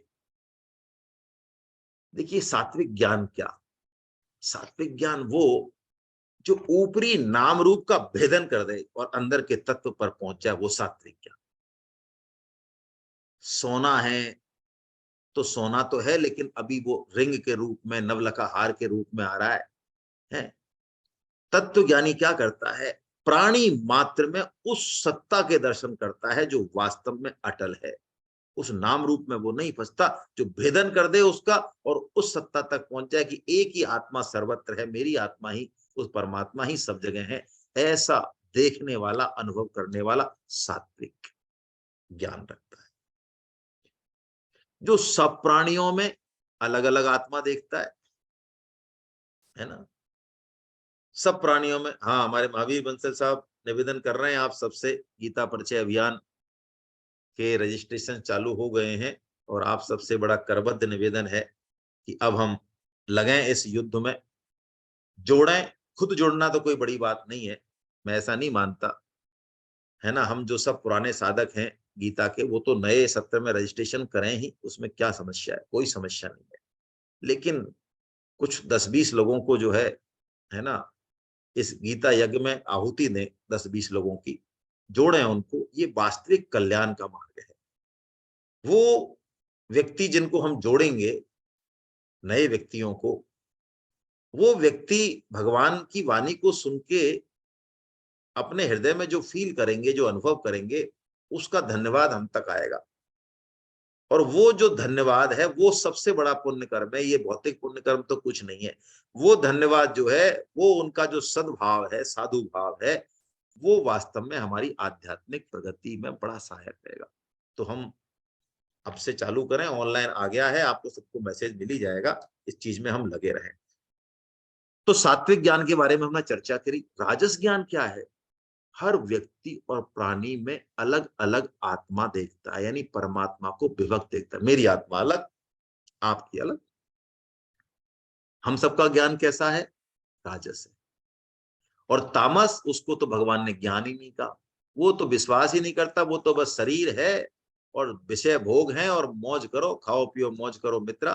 वो चारवाक दर्शन का वो तामस है, उसको भगवान ने ज्ञान कहा ही नहीं। अब भगवान इसके बाद, ज्ञान के बाद कर्म का वर्णन कर रहे हैं। देखिए, कर्म तो हम करें, शास्त्र विधि से ही करेंगे, ठीक बात है, लेकिन जो भगवान कह रहे हैं कर्म करने में, कि वही पहले वाली बात आ गई कि राग और द्वेष नहीं हो। कुशल कर्म में हम राग नहीं करें, और अकुशल कर्म से द्वेष नहीं करें, छोड़ दें, उसको करना नहीं है अकुशल कर्म को, लेकिन द्वेष पूर्वक नहीं छोड़ा। और निष्काम भाव, फल तो आएगा, कर्म का फल आएगा, लेकिन निष्काम भाव से किया तो वो फल बंधनकारी नहीं होगा। ऐसा नहीं हो सकता कि हम निष्काम भाव अंदर से ले आए तो और हम जो भूखे मर जाएंगे या हमारा कुछ होगा नहीं, नहीं। या जिस हम कोई तैयारी कर रहे हैं तो उसका जो है हमारा सिलेक्शन नहीं हुआ, नहीं। निष्काम भाव का कर्म, कर्म की क्वालिटी को सुधारता है ना, और भगवान को बड़ा प्रसन्न करता है। देखिए, स्वामी जी एक बड़ी अच्छी बात कहते हैं, इस चीज को हम भी मानेंगे। कोई व्यक्ति को हम काम दें, और पैसे भी निर्धारित हो जाए, भैया तू ये ऐसा करना, ये टेबल बना देना और तेरे को ये 8,000 रुपये मिल जाएंगे। लेकिन वो बड़ी किफायत से मटेरियल का इस्तेमाल करते हुए और बड़े सुंदर तरीके से, बड़े अच्छे से आपसे पूछकर बड़ा अच्छा काम, तो नेचुरली है कि आप उसको वो पैसे जो तय किए उससे भी ज्यादा देना चाहेंगे कुछ इनाम रूप में, और उसको कुछ और काम भी देना चाहेंगे। ऐसे ही जब हम ये सात्विक कर्म करते हैं तो भगवान जो है ना, फल नहीं देते हैं, फल के अलावा भी कुछ देते हैं। और भक्त तो अपने कर्मों को भगवान की प्रसन्नता के लिए करता है, तो भगवान फलवल तो छोड़ो, भगवान खुद उसके पीछे पीछे घूमते हैं फिर। तो हम ऐसा कर्म करें, छोटे छोटे कर्मों में भी ये भाव रखें, घर में बाहर में, कि हम, भगवान की बड़ी कृपा है कि हमें ये सेवा मिल रही है, हम अपना कर्म कर पा रहे हैं। और फल की इच्छा से यदि हमने कर्म किया, अहंकार वश किया, दिखाने के लिए, क्या तो राजस कर्म हो गया। और बिना विचारे जो करे सो पाछे पछताए, तो वो तामस कर्म हो गया। अब भगवान कर्ता की बात कर रहे हैं। हम सब गीता प्रचार करते हैं तो कर्ता तो है ही। उस समय हनुमान जी का रोल किया तो उस समय के कर्ता है, 24 घंटे का कर्ता नहीं होता गीता का साधक, है ना। उनको पता है एक जिम्मेदारी मिली है, ठीक है, हमें अच्छे से निभानी है, हमारी लिप्तता नहीं है। तो कर्ता में जो क्वालिटी होनी चाहिए वो भगवान बता रहे, एक तो असंग रहे वो कर्ता, किसी भी चीज से चिपके नहीं। हमारा चिपकाव शरीर में है, इसलिए शरीर के संबंध से सारे संबंधियों में, घर में, गाड़ी में, सब में है। यदि हम शरीर से निष्काम होंगे तो इन सब चीजों से भी हमारी असंगता धीरे धीरे होगी। लेकिन शरीर की सुविधाओं को लेके हम बड़े बेचैन हैं। एसी तो हमें साहब 18 पे ही चाहिए, देखो हमारी आदत है, आपको पता नहीं है ना। 24 पे क्या एसी कोई एसी होता है? ये जो हमने जो बना रखी है ना गाइडलाइंस अपने शरीर की सुविधाओं को लेके, इन गाइडलाइनों से ऊपर उठे। खान पान की चॉइसेस है, शरीर की सुविधा की चॉइस, बड़े स्पष्ट नियम होते हैं हमारे इसमें। क्या सब्जी खानी, कैसे खानी, बड़े स्पष्ट है। भगवान को प्राप्त करना है कि नहीं करना है, इसमें तो कंफ्यूजन है। लेकिन शरीर के लिए हमको सुविधाएं कैसी कैसी चाहिए, उसमें हमारा स्पष्ट है मामला। और हम ये भी जानते हैं कि पूरी दुनिया को पता होना चाहिए इसके बारे में। यदि डॉक्टर साहब हमसे पूछें, यार आपको कैसा पानी चाहिए, तो हम कहेंगे वाह, आपको यही नहीं पता हो कैसा चाहिए। शाम को तो हम गर्म पीते हैं, सुबह हम ठंडा पीते हैं, आपको पता नहीं। तो ये असंगता हो जीवन में शरीर के प्रति सबसे बड़ी, और सबसे उसके बाद जो भगवान विशेषण दे रहे हैं, धृति उत्साह समन्विता। देखिए उत्साह क्या है? सात्विक उत्साह ये है कि हमको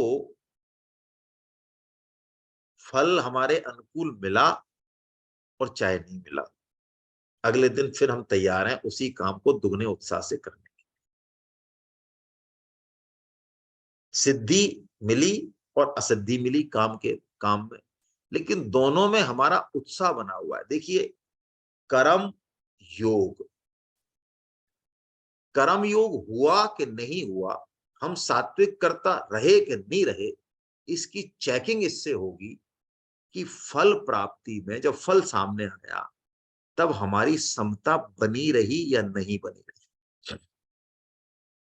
हमारी चेकिंग होती है सिद्धि से असिद्धि से, यार कितना काम हो पाया, हम चाह रहे थे जैसे, और कितना काम नहीं हुआ। नहीं, समता यदि बनी रही, सिद्धि में भी समता बनी रही और असिद्धि में भी समता बनी रही, यही असली उत्साह है। और हम गीता प्रचार जब करते हैं तो प्राय कई बार हमारा गुब्बारा जो शुरू में बड़ा जोशीला होता है वो पिचक जाता है। वो इसलिए पिचक जाता है कि हम गीता प्रचार के साथ आग्रह भी रखते हैं कि यार हमने कम से कम 10 लोगों को फोन किया है, तो कम से कम हम इतने बड़े अधिकारी हैं, 5 लोग तो मानते हैं हमारी। लेकिन इन पट्टों ने किसी ने नहीं माना, है ना। तो अगले दिन फिर हम जो है, तो ये धृति उत्साह हमारे बीच में रहना चाहिए, तो वो करता सात्विक। राजसी करता राग के कारण, तामसी करता पता ही नहीं उसका, तो कोई भी काम कर देगा, उल्टा सीधा कर देगा, कुछ नहीं पता। अब भगवान ने ज्ञानी, ज्ञान, कर्म और कर्ता बताने के बाद अब भगवान बुद्धि, धृति और सुख के भी 3-3 भेद बताएंगे। ये पूरा सांख्य योग चल रहा है। अल्टीमेटली भगवान अंतिम तत्व पे ले जाएंगे हमको, बिल्कुल सूक्ष्म तत्व पे, किस पे? सुख पे ले जाएंगे। क्यों? प्रेरक वही है कर्म संग्रह का। यदि हमारे सुख को हम चेक करें कि वास्तव में हमको चाहिए क्या, तो आप देखेंगे जो आपको चाहिए, जिसकी लालसा वासना हमारे भीतर है, अल्टीमेटली वैसे ही कर्म, बुद्धि, कर्ता सब कुछ वैसा ही हो जाने वाला है, हमारा ज्ञान वगैरह। यानी भगवान हमको स्थूल से और बिल्कुल सुख पे ले जा रहे हैं। तो बुद्धि और धृति और फिर सुख, आइए इनको भी देखते हैं, फिर सुख पे थोड़ी और चर्चा करेंगे। बुद्धि, कैसी बुद्धि? भगवान कह रहे हैं जो प्रवृत्तिम च निवृत्तिम च। आहा, क्या शब्द है! पहले ही भगवान ने क्या लिया? प्रवृत्ति और निवृत्ति। प्रवृत्ति मतलब हमको क्या करना चाहिए और क्या नहीं करना। देखिए 16वें अध्याय में आपको याद हो तो भगवान श्री कृष्ण जब आसुरी संपत्ति का वर्णन करते हैं तो कहां से शुरू करते हैं? आज मुझे लगता है मुझे चुटकुले सुनाने पड़ेंगे 2-3, कुछ लोगों को जो है उबासी आ रही है।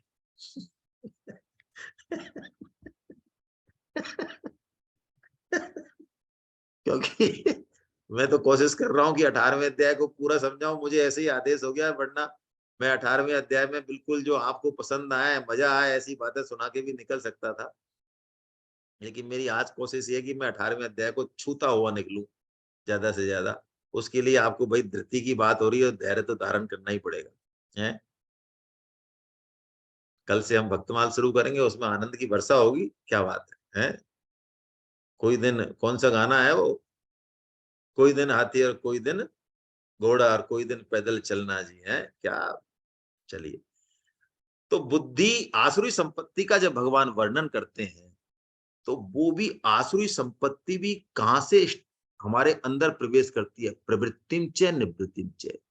हमारा आहार विहार, खाना पीना, सोचना कैसा है, इसी से आसुरी संपत्ति करती है। तो भगवान कहते हैं हमें किस काम को करना चाहिए और किस काम को नहीं करना चाहिए, ये सात्विकी बुद्धि अच्छे से जानती है। लेकिन देखिए, स्वामी जी ने एक बड़ी गहरी बात बताई।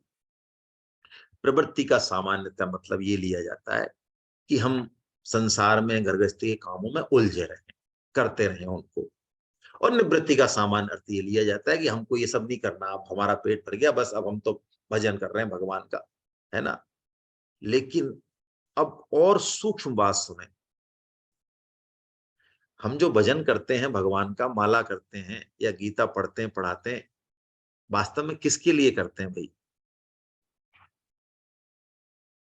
मैं तो अपनी बात कहूं, हम तो अकाउंट रखते हैं भैया, 16 माला उस दिन करी, 10 माला उस दिन करी, 2 दिन इतने करी, इतने, है ना, ये क्लास भी दे रहे हैं। यानी कभी भी हमारे यहाँ पे ख्याल नहीं आता कि ये माला, ये जो शुभ कर्म है, ये गीता का काम है, ये दूसरों के लिए हो रहा है, भगवान के लिए हो रहा है, विश्व के कल्याण के लिए हो रहा है। नहीं, हम हमारा होना चाहिए कल्याण, है ना। तो यदि उसमें सकाम भाव है तो वो निवृत्ति भी प्रवृत्ति है, और यदि निष्काम भाव है तो रात और दिन घर परिवार में, गृहस्थ में लगे हुए, बिजनेस में लगे हुए, नौकरी करते हुए, रात और दिन घोर कर्मों में लगे हुए तो भी वो निवृत्ति ही है। इस बात को हम थोड़ा पकड़ें, प्रवृत्ति और निवृत्ति को। कार्य अकार्य विधि निषेध से मतलब है, शास्त्र विधि से नियत किए हुए कर्म हम करें, हैं, और ऐसे करें कि हमारा भय मुक्त हो भाई। यदि फर्जीवाड़ा करेंगे, हैं, जो घर में जो आपके सोने की ईंट रखी हुई है, प्लॉट रखे हुए हैं, उनको पत्नी से छुपाएंगे तो भय तो लगेगा ही, है ना। कई बार हम झूठ बोलते हैं ना, तो बड़ा ध्यान रखना पड़ता है कि यार हमने उस समय उस आदमी से क्या बोला था इस कंडीशंस में, है ना। कहीं कोई सही बात नहीं निकल जाए। तो यदि सत्य पे चलेंगे, सत्य बोल देंगे, तो फिर हमें कोई समस्या नहीं है। रात में भी जगह कोई पूछे, हमें नहीं पूछने वाला, हमें भी सामने किसके कहना, कोई भी हो सामने, सत्य कह रहे हैं हम तो, है ना। तो भय और अभय, ये दो चीजों को ये बुद्धि जानती है। बंधन और मोक्ष का भी मतलब लगभग यही है। और भगवान जो कह रहे हैं अब कि राजसी बुद्धि ठीक ठीक नहीं जानती, सोचती तो है कि हम बहुत कुछ अच्छा काम कर रहे हैं। जैसा कि मैं आपको बता देता हूँ, राजसी, धृति और बुद्धि की बात एक साथ कर लेते, क्योंकि है भी दोनों एक जैसी हैं। गीता में एक साथ ही आए, 6.25 में, 18.51 में स्वामी जी कहते हैं बुद्ध है, धृति बुद्धि ग्रही त्रिया आता ना, बुद्धे धृतिश्चैव ग्रहीति, ऐसा 6.25 में। तो देखिए भगवान ने जब राजसी धृति की बात करी तो कहा धर्म काम अर्थान धृत्या धार्यते अर्जुना, जो धर्म को और काम को धारण करे। धर्म को धारण करे, इसमें क्या गलत है? हाँ, धर्म को यानी शुभ कर्मों को, सात्विक कर्मों को यदि हम सकाम भाव से धारण करते हैं तो इसमें बड़ा जो है ये बड़े बंधनकारी हैं। जैसे कामना पूर्ति के लिए हम चंदा दें, हमारा नाम हो, धर्म अनुष्ठान करें, बड़े बड़े यज्ञ करें, तप करें, हाँ भगवान के पर्व आए उनको उत्सव भी मनाएं, लेकिन इन सब के पीछे कामना पूर्ति छुपी हुई है। उनसे हमारा क्या होगा, हमारी कामना पूर्ति हो, ऐसा इन चीजों को करना, शुभ कर्मों को करना, धर्म को धारण करना है। तो ये जो राजसी बुद्धि और राजसी धृति है ये ठीक ठीक नहीं जानती, इनके मूल में कामना है। ये शुभ कर्म तो करती है, शास्त्र भी जानती है, शास्त्र विधि कर्म करेगी, ऐसे नहीं है, लल्लू चप्पू नहीं है ये, इनको नॉलेज बहुत है। आप इनसे दो बात करेंगे तो आपको चुप करा देंगे, यजुर्वेद में ये लिखा है, ऋग्वेद में ये लिखा है ना, और हम तो ऐसा करते हैं और हम वैसा करते हैं, ये बिल्कुल शास्त्र। लेकिन इनके मूल में कामना है, राग है। इसलिए भगवान ने कहा कि ये ठीक ठीक नहीं जानते, तो ये ठीक लक्ष्य को फिर नहीं पहुंचते। और तामसी बुद्धि तो पूछो ही मत, वो तो धर्म को अधर्म मानती है, अधर्म को धर्म मानती है। जैसा स्वामी जी कहते हैं कि पशुओं का मांस देश में भी बहुत खपत हो रही है और विदेश में भी भेजा जा रहा है, और हम समझ रहे हैं कि उससे हमारा रेवेन्यू बढ़ रहा है, आय हो रही है। उससे कितना विनाश हो रहा है प्रकृति का, क्योंकि प्रकृति में मनुष्य के द्वारा की गई जीव हिंसा, सृष्टि चक्र में जीव हिंसा से मतलब नहीं है यहाँ बिल्कुल भी, वो नेचुरल है। मनुष्य के द्वारा की गई जीव हिंसा प्रकृति के विप्लव के लिए उत्तरदायी है, और प्रकृति उसका प्रत्युत्तर बड़े कठोर तरीके से देगी, कोई रोक नहीं सकता। लेकिन तामसी बुद्धि इसको नहीं समझती। धृति बुद्धि को एक लक्ष्य पर लगाए रखने की ताकत है। बुद्धि हो, लेकिन बुद्धि से भी महत्वपूर्ण हमारी धृति ठीक होनी चाहिए। तो धृति, सात्विक धृति क्या है? भगवान कह रहे हैं धृत्या यया धार्यते मन प्राणेन्द्रिय क्रिया योगिना व्यभिचारेण्या। देखिए क्या बढ़िया भगवान ने धृति की बात कही। क्या मतलब है इसका? हम बिल्कुल नट सेल में समझ रहे हैं चीजों को। बस हमारे मन से, प्राण से, इंद्रियों से, बुद्धि से, वो सब एक लक्ष्य में चले, ये सब चीज अव्यभिचारणी हो। यानी ये सब करें भली अपने अपने क्षेत्र में काम, लेकिन इन सब का लक्ष्य एक ही हो, परमात्मा की प्राप्ति। क्योंकि क्रिया और परिस्थितियां तो अलग अलग होंगी, लेकिन उसमें मन, प्राण और इंद्रियों की क्रियाओं को धारण कर लेती है, ये एक लक्ष्य में लगा के रखती है। यदि ऐसा है, आप कहीं भी जा रहे हैं, बस में जा रहे हैं, ट्रेन में जा रहे हैं, आप चित्रकूट में हैं, आप भोपाल में, आप बिजनेस कर रहे हैं, आप इधर उधर जा रहे हैं, लेकिन लक्ष्य आपका बिल्कुल स्पष्ट है। ये धृति सात्विक धृति है। राजसी धृति, अभी बात हो गई हमारी, धर्म और अर्थ को धारण करती है, वो धर्म को भी धारण करती है, लेकिन राजसी है। और जो तामसी धृति है वो तो पूछे ही मत, वो तो बेकार है बिल्कुल। अब भगवान जो असली बात, जो ये सारा काम करके लाए भगवान अब तक, इस कर्म संग्रह को और कर्म प्रेरणा में मूल तत्व क्या है, हम इसको ठीक कर ले तो हमारी धृति, बुद्धि, कर्ता, ये कर्म, ये सब पीछे तक ठीक हो जाएंगे, और फिर हमारा कर्म संग्रह नहीं होगा। फिर कर्म तो होगा, क्रिया तो होगी, लेकिन बंधन नहीं होगा। अब उस मूल तत्व को, जहां से सारी ड्राइविंग फोर्स चलती है, हम सबका मूल ड्राइविंग यही है तत्व, क्या? सुख। सुख चाहिए हमें। अब सुख किससे चाहिए हमें, ये इंपॉर्टेंट है। हमारे सुख का प्रकार क्या है? हमारा सुख सात्विक है, राजस है, या तामस है? यदि हम राजस और तामस सुख को ले रहे हैं और उसमें हमारी रुचि बनी हुई है, तो पक्का मानिए फिर हमारा सब कुछ, हमारी बुद्धि, हमारा कर्ता, कर्म, धृति, सब कुछ हमारा वैसा ही हो जाने वाला है। तो भगवान ने यहाँ पे बड़ी स्पष्टता से कहा, अर्जुन, चूंकि मनुष्य मात्र, अधिकांश मनुष्य मनुष्य रजोगुनी है। रजोगुनी होने के कारण राजस सुख को लेने की उसकी आदत होती है। हम में से किसी को भी टीवी देखने के लिए, अखबार पढ़ने के लिए, निंदा करने के लिए, व्हाट्सएप, सोशल मीडिया चैटिंग, इनके लिए हम कभी नहीं कहते कि हम बोर हो गए, या हमको जो है 2 घंटे तक हम नहीं कर सकते इस काम को, 1 घंटे तक हम खूब कर लेते हैं, घंटों घंटों कर लेते हैं। रात को भी जब थक रहे हैं, सोते सोते भी हमको यदि 5 मिनट व्हाट्सएप देखना है तो बड़े आराम से देख लेंगे, कोई भी थकावट काम नहीं आएगी। लेकिन माला करनी है तो अच्छा खासा स्वस्थ आदमी भी बीमार हो जाएगा, माला करने के नाम थकावट आ जाएगी उसकी। तो यानी राजस सुख को हमारी लेने की आदत है। लेकिन भगवान कह रहे हैं राजस सुख जो है, शुरू में तो ये अमृत की तरह लगेगा, लेकिन परिणाम इसका विष होगा, जन्म मरण। सात्विक सुख क्या है? सात्विक सुख के लिए भगवान कह रहे हैं 2 चीजें, कि आत्म बुद्धि प्रसादजम, यानी, और दूसरा कह रहे हैं अभ्यासात रमते। यानी सात्विक सुख में शुरू में हमें ऐसा लगेगा विष की तरह है, लेकिन वास्तव में इसी की हमको जरूरत है। ये हमारे अंदर के कोर से निकला हुआ, और हमको यही चाहिए। हम पूरी दुनिया घूम आए ना, बड़े से बड़े भोग, होटल, ऐश्वर्य सब कुछ कर ले हम, तब भी हम में अतृप्ति रहेगी, क्योंकि हमारा जो मूल में स्वभाव है ना, वो इसी आत्मा के सुख के लिए ही पुकार है हमारी। हम जो एक गलत सलत भी काम करते हैं ना, इसमें भी हम वही सुख चाहते हैं, लेकिन हमारी बुद्धि चूंकि राग के कारण, सुख के कारण धूमिल हो जाती है, इस कारण हम उसको गलत जगह से ढूंढते हैं। मिलता तो हमको है नहीं वहां, फिर हम वहां से बेचैन हो जाते हैं। भाई शराब पीने वालों से आप पूछो, हैं, तो लगता है उनको भी कि हमको सुख चाहिए, इसमें सुख मिल रहा है, लगता है, प्रतीति होती है, लेकिन वो वास्तव में सुख नहीं है। तो हमको सात्विक सुख में अभ्यास से रमन करना होगा। जैसे आप भगवत गीता पढ़ें, तो भगवत गीता हो सकता है शुरू में आपको इंटरेस्ट नहीं दे, लेकिन जैसे ही आप उसके भावों में घुसेंगे धीरे धीरे, मुझे तो कई साधकों के फोन आते हैं भाई, इसलिए मैं कह रहा हूँ, कई साधक ऐसे हैं जिनको नाम जप की ऐसी लगन है, जैसी हमको व्हाट्सएप देखने की है ना, उनको नाम जप की लगन है।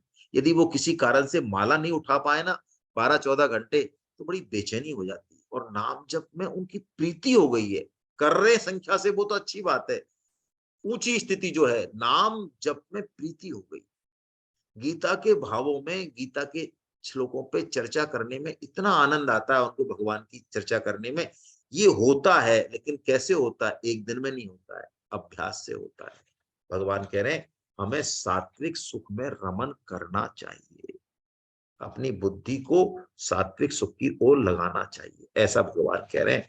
और अब भगवान जो है 4 तरह के वर्ण बता रहे हैं। इन वर्णों को बताने का और उसके बाद स्वकर्म और स्वधर्म बताने का उद्देश्य क्या है, संक्षेप में हम चर्चा करेंगे। हम सब जिस तरह के कर्म करते हैं, उस तरह के कर्म करने का एक हमारा संस्कार बन जाता है। उन संस्कारों के आधार पे भगवान ने ये 4 वर्ण बनाए, गुण और कर्म। गुण मतलब हमारा स्वभाव, जैसे हमने कर्म किए, और इस जन्म में जो हम कर्म कर रहे हैं उससे हमारा स्वभाव पुष्ट होता है, यानी ये दोनों अन्योन आश्रित हैं। तो ये जो हमारा वर्ण में जन्म है, ये एक बड़ी वैज्ञानिक प्रणाली है, लेकिन वो पुराने गुण के आधार पे है, वो पूरी तरह से डिसाइडेड नहीं है। जन्म के आधार पे वर्ण एक बार डिसाइड हो गया, लेकिन फिर कर्म तदनुसार करना होगा, तब जाके वो पुष्ट होगा। यानी दोनों दोनों चीजों की बहुत इंपॉर्टेंस है, ये आप मानते ही हैं।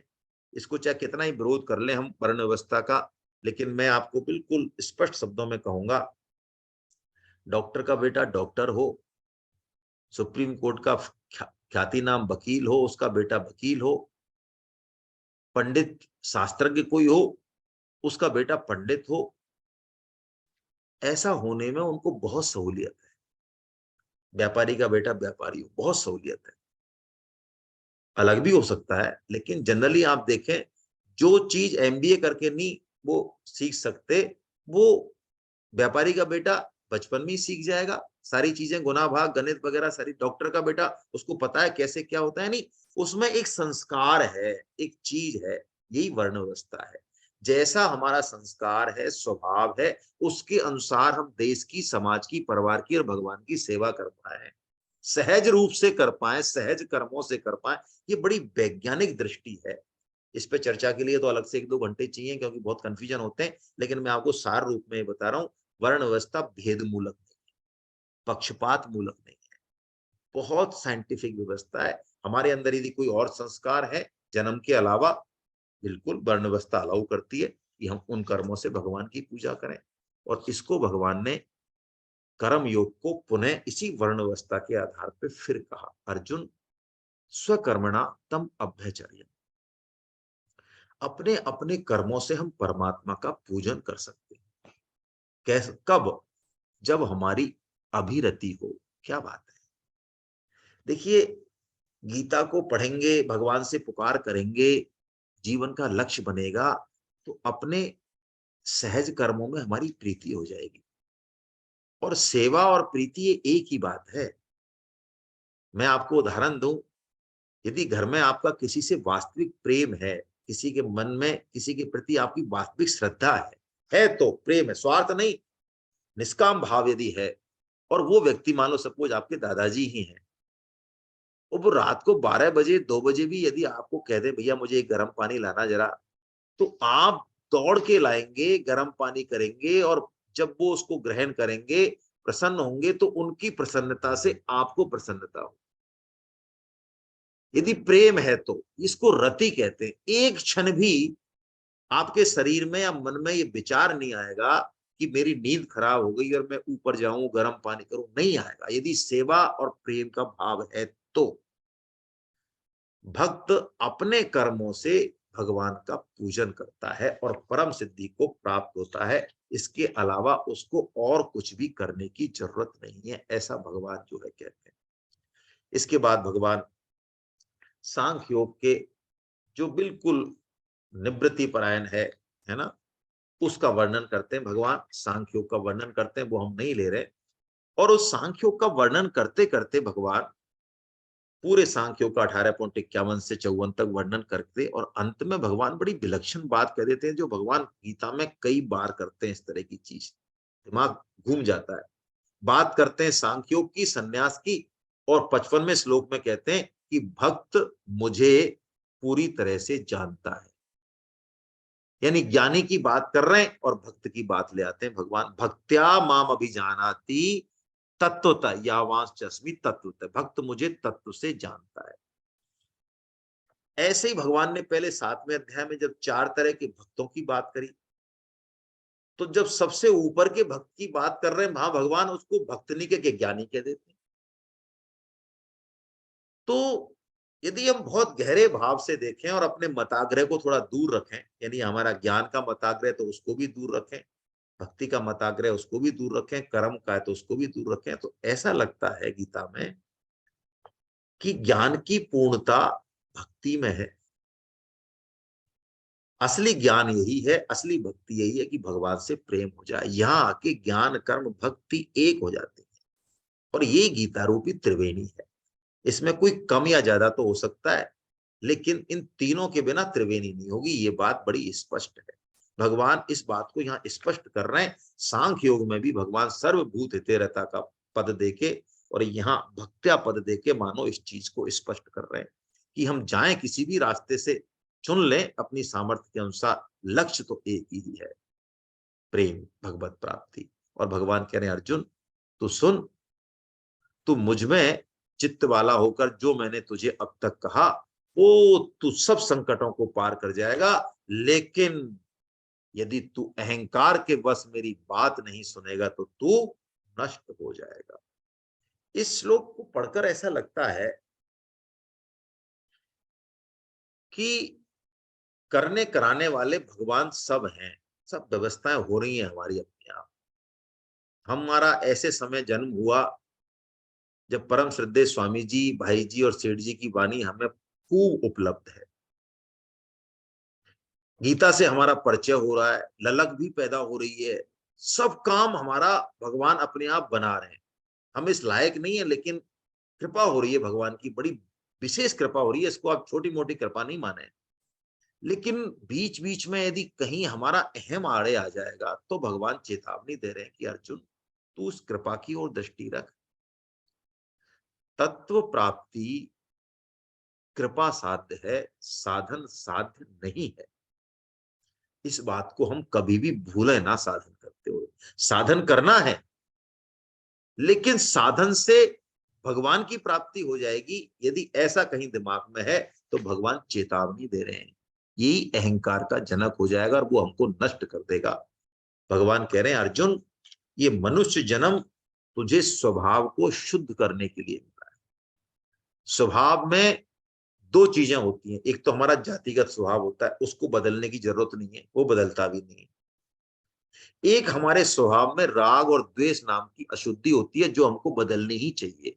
उसी के लिए मनुष्य जन्म मिला, उसी की पावर है हमारे पास। बाकी किसी भी योनि में ये पावर नहीं है कि वो अपने स्वभाव को शुद्ध कर ले, जरूरत भी नहीं है। और भगवान अर्जुन को चेताते हैं कि सुन, तू जो कह रहा है ना कि मैं भिक्षा मांग के भीख भीख मांग के चला जाऊंगा जंगल में, अभी तू जैसी पीठ मोड़ेगा ना यहां से और किसी ने तुझे कह दिया अरे डरपोक, अरे कायर अर्जुन, कहां जा रहा है, भाग के आ तो सही, देख तेरे को बताते हैं युद्ध क्या होता है, इतना बोल दिया ना तो तू एकदम से, तेरे को पता नहीं चलेगा तू कब मुड़ा, कब गांडीव गया और कब उसकी तूने गर्दन उड़ा दी, तुझे पता ही भी नहीं चलेगा, क्योंकि तेरा ये क्षत्रिय स्वभाव है। इसलिए अर्जुन तू ये छोड़ दे कि तू युद्ध नहीं करेगा, क्योंकि तू स्वभाव के वश में होकर युद्ध तो करेगा। फिर भगवान ने एक बड़ा विलक्षण श्लोक यहाँ बोला, उसको थोड़ा समझे हम 1 मिनट में। भगवान कहते हैं अर्जुन, ईश्वरे सर्वभूतानाम हृदयेशे अर्जुन तिष्ठति, भ्रामयन सर्वभूतानि यंत्रारूढ़ानि माया। यानी भगवान कह रहे हैं कि जैसे यंत्र पर आरूढ़ हुए संपूर्ण प्राणियों को वो अंतर्यामी परमेश्वर अपनी माया से उनके कर्मों के अनुसार भ्रमण करा रहा है। इस श्लोक को पढ़ के कई बार ये गलतफहमी पैदा होती है कि जो भी गलत काम हो रहे हैं वो भगवान ही तो करा रहे हैं, हमारा क्या लेना देना है। हाँ, आपका कोई लेना देना नहीं है, भगवान ही करा रहे हैं, भगवान ही डंडे दबा रहे हैं, है ना। डंडे खाने वाले भी भगवान और करने वाले भी भगवान, आप बीच में कहां से आ गए। या तो इसको ऐसे समझ लें, हैं। इसका वास्तविक तात्पर्य ये है, यंत्रारूढ़ानि माया। देखिए हम ट्रेन में चढ़ जाए मान लो, तो जब तक वो रुके नहीं ट्रेन, तो हम बीच में कह सकते हैं देखो भाई साहब हम चलेंगे नहीं, अब चाहे कुछ भी हो जाए, है ना, हम जमीन पर खड़े रहेंगे, इस कह सकते हैं। विचार करो इस पे आप। यदि हम ट्रेन पे चढ़ गए और ट्रेन चल दी, तो हम ये कह सकते हैं कि हम रुकेंगे बीच में, जमीन पर रुक जाएंगे, हम बिल्कुल चलेंगे नहीं, हमारे बस में क्या है, ट्रेन चलेगी तो हम चलेंगे। तो जो शरीर रूपी रथ पे बैठा हुआ है, समझे आप इसका वास्तविक अर्थ, यानी जो शरीर को अपना मान रहा है, जो स्वभाव को अपना मान रहा है, वश में है अपने राग द्वेष पूर्ण स्वभाव में, वो मन बुद्धि और स्वभाव के अनुसार कर्म करेगा ही, है ना। लेकिन जिसने मन बुद्धि और स्वभाव को शुद्ध कर लिया, भगवान के चरणों में अर्पण कर दिया, भगवान की माया फिर उसको नहीं घुमा सकती। ये इस श्लोक का मतलब है।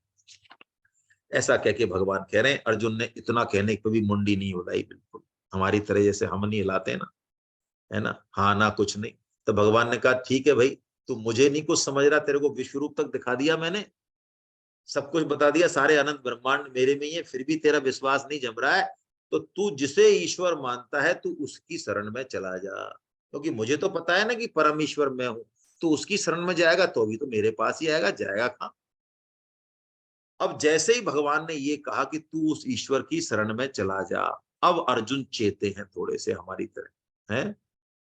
जैसे बच्चे कई बार सुधरते नहीं है ना, तो माँ बाप क्या करते हैं, मैया क्या करती है, उसका त्याग कर देती है घंटे 2 घंटे के लिए। हाँ, उससे बड़ा फायदा हो जाता है, जो काम जो है समझाइश से नहीं होता वो इससे हो जाता है। बच्चे को समझ में आ जाता है कि यार कुछ नहीं है, माँ के बिना, माँ ने हमको त्याग दिया है। तो ऐसे ही अर्जुन भी एकदम से हतप्रभ हो गए यहाँ, क्योंकि अर्जुन भगवान के विशेष भक्त हैं। वो तर्क कर सकते हैं, कुतर्क कर सकते हैं, प्रश्न पूछ सकते हैं, सब काम कर सकते हैं, लेकिन भगवान का वियोग नहीं सहन कर सकते।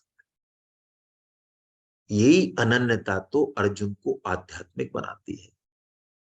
युधिष्ठिर धार्मिक हो सकते हैं, आध्यात्मिक नहीं हो सकते। अर्जुन को गीता भगवान इसीलिए सुनाते हैं कि अर्जुन का आश्रय केवल और केवल भगवान है। तो जब आश्रय भगवान में हो जाता है तो वो चाहे कैसा भी है, उसको ठीक रास्ते पर लाने की जिम्मेदारी भगवान की। अर्जुन तो डर जाता है, अश्रु आ जाते हैं अर्जुन के एकदम कि भगवान ने मेरा त्याग कर दिया, मैं कैसा अधम प्राणी हूं। सुना ही नहीं मैंने भगवान की बात, बताओ भगवान ने मेरे को क्या क्या नहीं किया। सारे योग समझा दिए, ध्यान समझा दिया, भक्ति समझा दी, विश्व रूप दिखा दिया, विभूति योग बता दिया, सब कुछ बता दिया। अब अर्जुन बोल नहीं पा रहे, गला रुंध गया अर्जुन का, कंठ अवरुद्ध हो गया, वाणी अवरुद्ध हो गई। बस हाथ जोड़ के मानो भगवान श्री कृष्ण का ही आश्रम। जब भक्त की ऐसी दशा हो जाती है ना, तो भगवान वो पारसमणि निकालते हैं, वो कोहिनूर हीरा निकालते हैं जो प्राय किसी को दिखाया भी नहीं जाता। देने की तो बात बहुत दूर की है। अब भगवान वो कोहिनूर हीरा निकाल रहे हैं और निकाल के दिखा के उसको तुरंत डिब्बे में बंद करने के लिए कह देंगे, अर्जुन तेरे लिए दिखाया है बस, हमारे लिए तो दिखाया भी नहीं है भगवान ने। लेकिन हम कितने किस्मत वाले हैं कि हमको अर्जुन के बहाने से देखने को मिल रहा है। ऐसा ही होता है। देखो भाई, आप यदि किसी साधु महात्मा के संग हो तो अब आपके कर्म, हमारे कर्म कैसे भी हो, हमारी पार पड़ जाती है। यही फर्क पड़ता है। मन करे भगवान, मैं सर्व गुह्यतम बात कहूंगा जो अब तक गीता में मैंने नहीं कही है। कही भगवान ने हालांकि पहले ये 9.34 में कही, लेकिन उसको और अलग तरीके से कह रहे भगवान। मन मना भव मद भक्तो मध्याजी माम नमस्कुरु।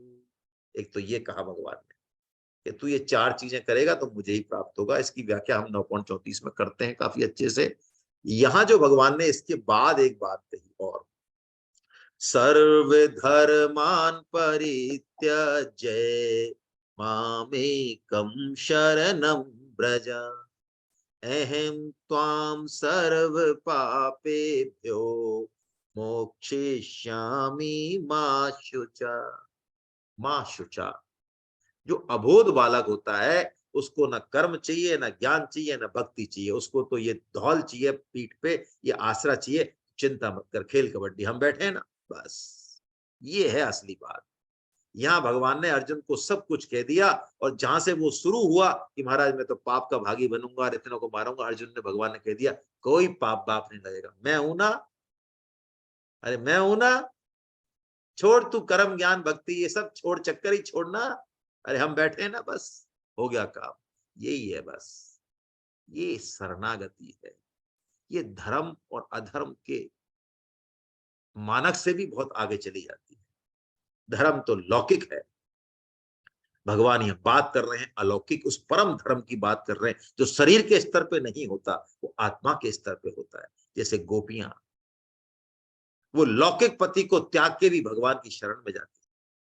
वो लौकिक कर्तव्य कर्म को छोड़ के भी भगवान से प्रेम करने जाती हैं, उनके दर्शन करने जाती हैं। लेकिन उनका ये हमारी नजर में जो अधर्म है वो वास्तव में परम धर्म है,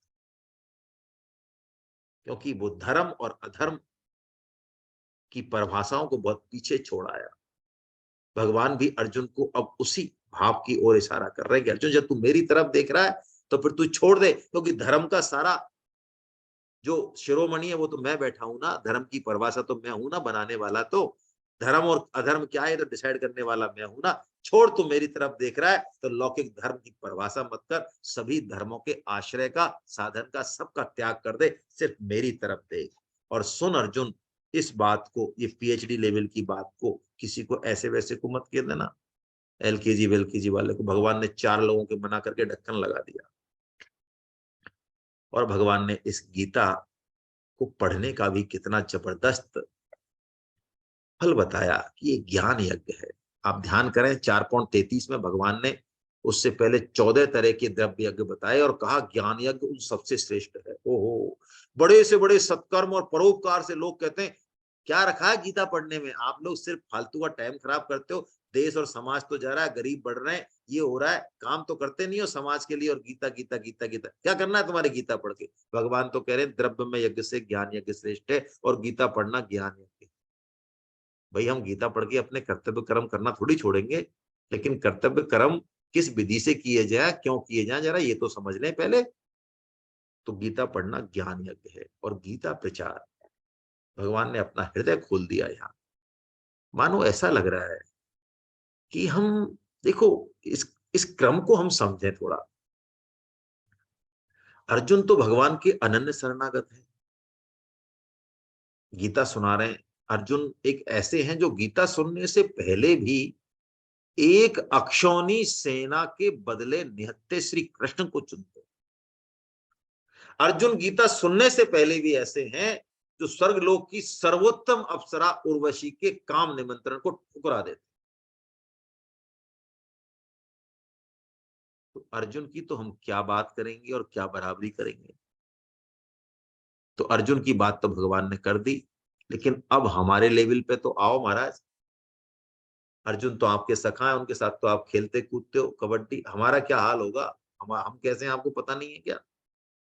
तो बात तो हमारी करो ने, आप सुना तो अर्जुन करो लेकिन सुन तो हम रहे ना, असली बात तो भगवान अब ऐसा लग रहा है कि अब हमारे जैसे आड़े तिरछे लोगों का ट्रीटमेंट करने के लिए कमर कस रहे भगवान। क्या कृपा है भगवान की, मेरे को तो यही भाव समझ में आ रहा आज बिल्कुल। देखिए, पहले तो भगवान ने कहा अर्जुन तू ज्ञान यज्ञ कर, हमारे से कह रहे हैं अर्जुन के बहाने से। अर्जुन का तो हो गया, वो तो पीएचडी लेवल पे जाके बैठ गया, अर्जुन तो अनन्य शरणागत।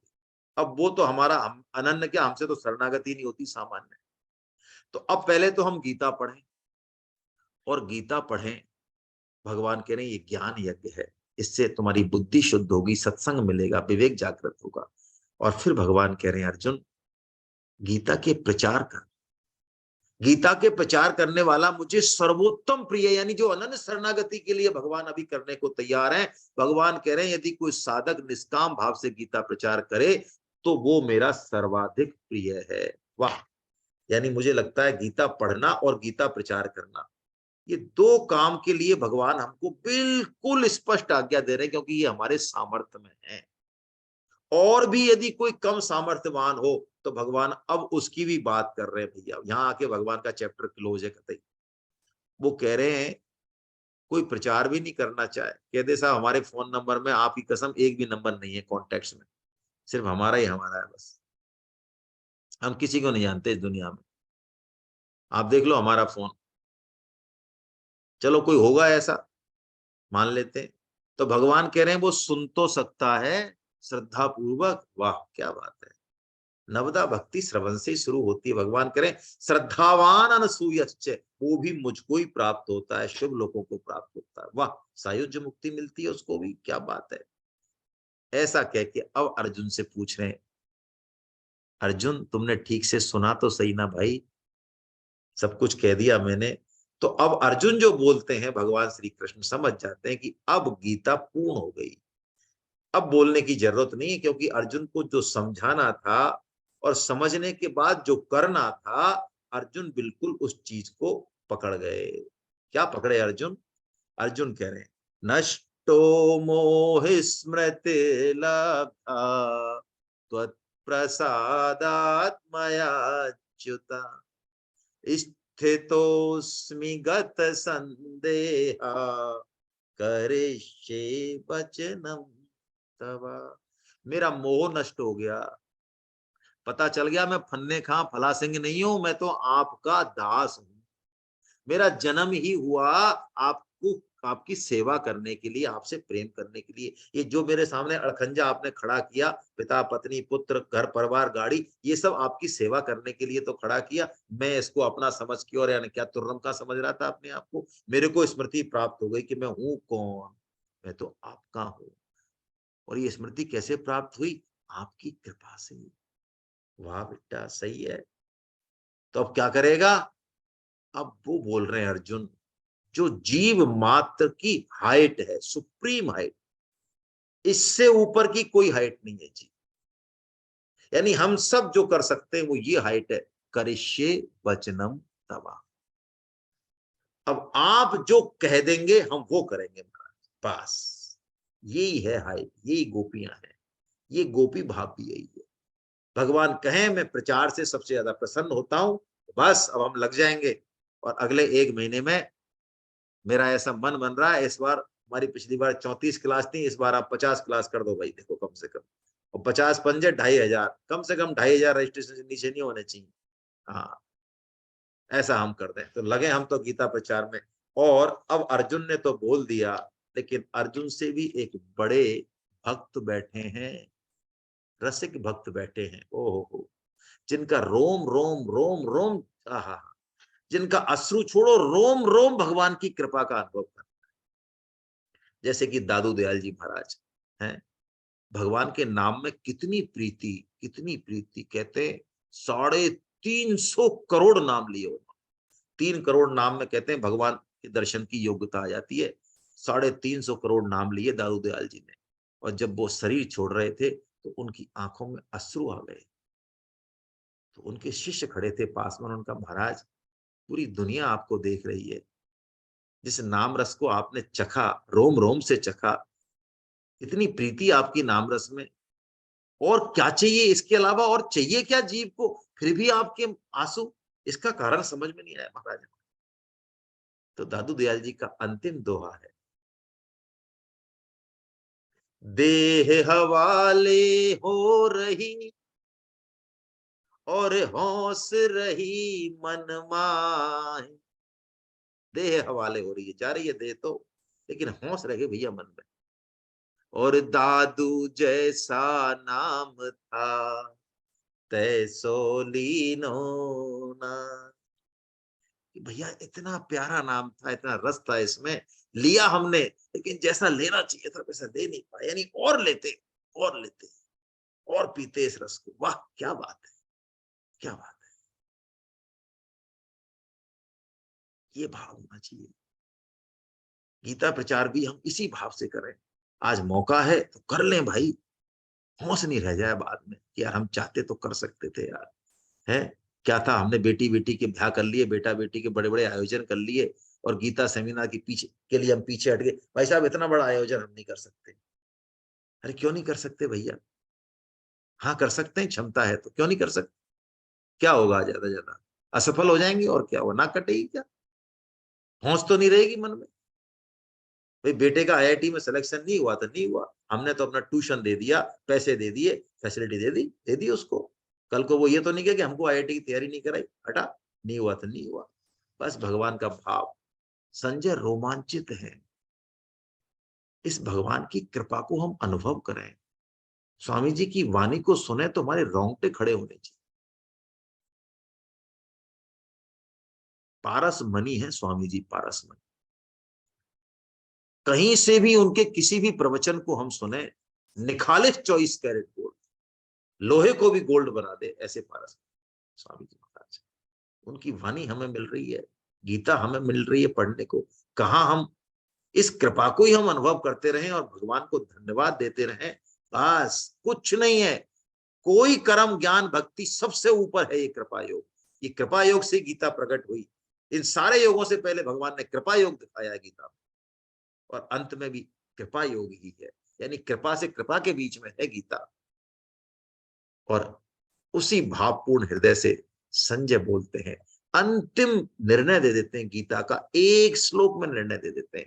हमारे दिमाग में कोई कंफ्यूजन नहीं होना चाहिए। भगवान ने तो कह दिया सर्वधर्मान परित्यज्य, सारे धर्मों का आश्रय का त्याग कर दे तू, धर्म धर्म छोड़। संजय उसी बात को कितने सुंदर तरीके से कहते हैं, यत्र योगेश्वरः कृष्णो यत्र पार्थो धनुर्धरा तत्र श्री विजयो भूतिर ध्रुवा नीतिर्मतिर्मम। क्या बात है, मेरे मत में देखिए भाई, भक्त का जो मत है ना, भगवान की ताकत है क्या है। इस बार ऋषिकेश गए तो ऐसा एक संत ने कहा, ऐसा भाव बना, उन्होंने कहा आप क्या डरते हो, क्या कच्चाईपन है तुम में अभी भी, है गीता पढ़ रहे हो, स्वामी जी की वाणी सुन रहे हो, अरे ठोक के कह दो हमको इसी जन्म में भगवत प्राप्ति होगी, हिम्मत है क्या। और मान लो तुम आड़े तिरछे भी हो और भगवान पूछे भी, अरे कहाँ चले जा रहे हो यहाँ पे तुम, यहाँ बैकुंठ लोग सीधे ही गोलोक में सीधे कहाँ रहे हो, तुम इस लायक ही नहीं हो, तो कह देना हमको स्वामी जी ने भेजा है, तो भगवान चुप हो जाएंगे। हिम्मत नहीं है भगवान की।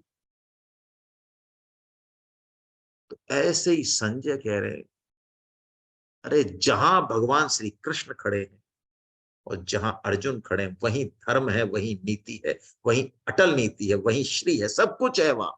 तो बस हम भगवान श्री कृष्ण को अपने हृदय में धारण करें और स्वयं अर्जुन बन के भगवान की आज्ञा का पालन करें। हो गया अर्जुन और श्री कृष्ण का मिलन। यही तो गीता है और यही तो उसका उद्देश्य है। तो दोनों ही हमारे पास हैं, अर्जुन भी हम हैं, भगवान श्री कृष्ण हमारे हृदय में, कमी किस बात की है। और दोनों मिल गए तो फिर संजय का वचन है, फिर कुछ भी बाकी नहीं रहा, कोई डरने की जरूरत नहीं है। हरे कृष्णा हरे कृष्णा हरे कृष्णा। भाई कोशिश तो पूरी की है मैंने आज, फिर भी 1.5 घंटा हो गया, क्या करें। मुझे आदेश हुआ था कि साहब कुछ आज नए तरीके से ज्यादा श्लोकों को टच करते हो लीजिए, तो बहुत बढ़िया है। चलिए आप रजिस्ट्रेशन करा रहे। किसी के मन में शायद कोई प्रश्न तो अब होगा नहीं, कल ले लेंगे, कल से भक्तमाल शुरू करेंगे हम। गोविंद जय जय गोपाल जय जय,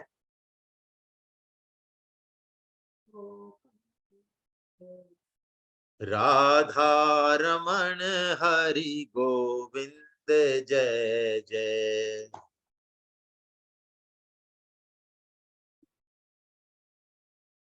गोविंद जय जय गोपाल जय जय,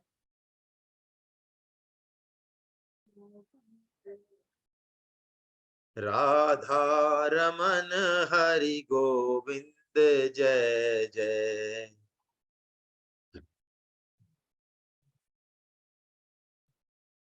राधा रमन हरि गोविंद जय जय।